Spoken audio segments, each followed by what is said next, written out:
গতকাল গভীর রাতে শীতলকুচি ব্লকের লালবাজার অঞ্চলে তৃণমূল কংগ্রেসের প্রধান অনিমেষ রায় লালবাজার চৌপতিতে সাংগঠনিক মিটিং সেরে যখন বাড়ি আসছিলেন সেই সময় দুষ্কৃতীরা তাকে লক্ষ্য করে গুলি চালায়। এরপর তাকে শীতলকুচি প্রাথমিক স্বাস্থ্যকেন্দ্রে নিয়ে গেলে সেখান থেকে কোচবিহারের একটি বেসরকারি নার্সিংহোমে স্থানান্তরিত করা হয়। সূত্রের খবর, তার হাঁটুর উপর গুলি লেগেছে। কারা এই ঘটনার সাথে যুক্ত তা এখনো জানা যায়নি। ঘটনার তদন্তে শীতলকুচি থানার পুলিশ।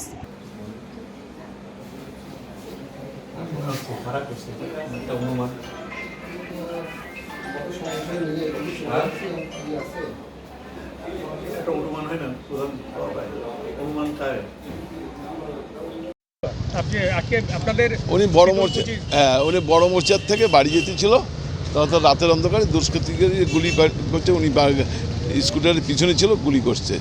স্কুটারের পিছনে যাচ্ছিল? হ্যাঁ। কারা গুলি করলো? দুষ্কৃতকারীরা। আমার মনে হয় এই দুষ্কৃতকারীরা এই বিজেপির মদতপুষ্ট কিছু হবে। ওই এলাকায় তো বিজেপি আছে, এদের মদতপুষ্ট কেউ হবে। মানে এটা কখন হয়েছে, কীভাবে হলো? রাত্রিবেলা হয়েছে। হ্যাঁ, উনি বোধহয় কোনো কর্মদক্ষের বাড়ি থেকে ফিরছিলেন। কার বাড়ি আমি জানি না, ওখান থেকেই ফিরতেছিল। আমি যেটা জানলাম সেটাই বললাম ভাই, তার পাশে কিছু না। কিন্তু আপনাদের দলের প্রধান? হ্যাঁ, অঞ্চল প্রধান।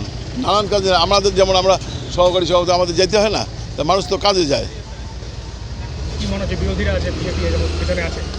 আমরা দেখতেছি, আমার মনে হয়, কিন্তু আমরা দেখতেছি, সেটাও তদন্ত করে দেখতেছি।